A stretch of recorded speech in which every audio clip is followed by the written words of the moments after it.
Hi guys, আজ আমি আসছি ধানমন্ডি লেকের পার একদম শেষ প্রান্তে। একটা লং, এটা হচ্ছে ধানমন্ডি ২৭-এর একদম শেষ প্রান্তে, ধানমন্ডি ২৭ শেষ প্রান্তের লেকের সাইড। এবং দেখুন এই যে লেকের সাইড দিয়ে সুন্দর পরিবেশে হাঁটার যে জায়গাটা খুবই দারুণ এবং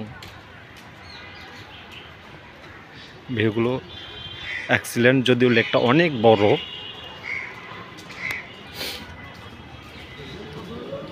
বড়, এবং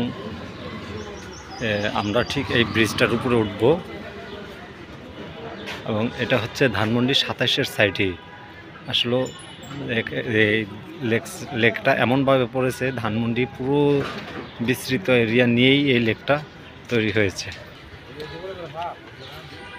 এই দেখুন প্রিয় বন্ধুরা, আপনাদের সামনে এই যে তুলে ধরলাম বা ধরতেছি। দেখুন ভিউটা আমি নিয়ে আসছি। এটা আজকে আমরা ২৭-এর এরিয়াটাকেই আমরা তুলে ধরার চেষ্টা করতেছি।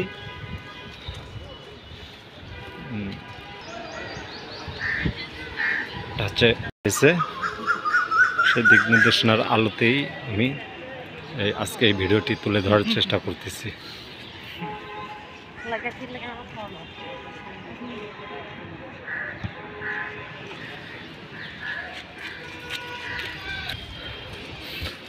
ঠিক এই দিক থেকেই চলে গেছে ধানমন্ডি ৩২ হয়ে ধানমন্ডি ৮ নাম্বার এবং রাইফেলস স্কোয়ার জিগাতলা, এই দিক থেকেই চলে গেছে।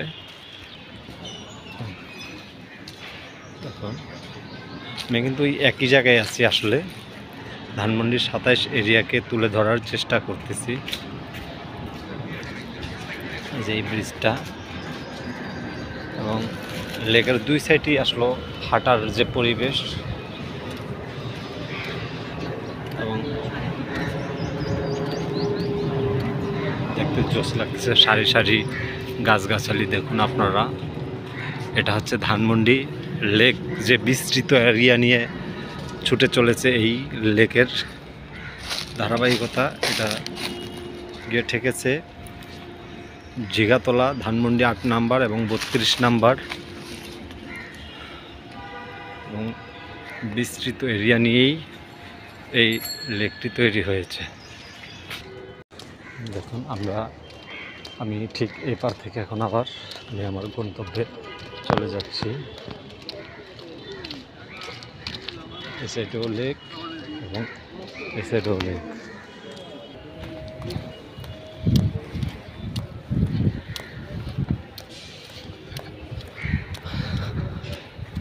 বন্ধুরা, ভিডিওটি কেমন লেগেছে আপনারা অবশ্যই আমাকে জানাবেন। আজ এ পর্যন্তই।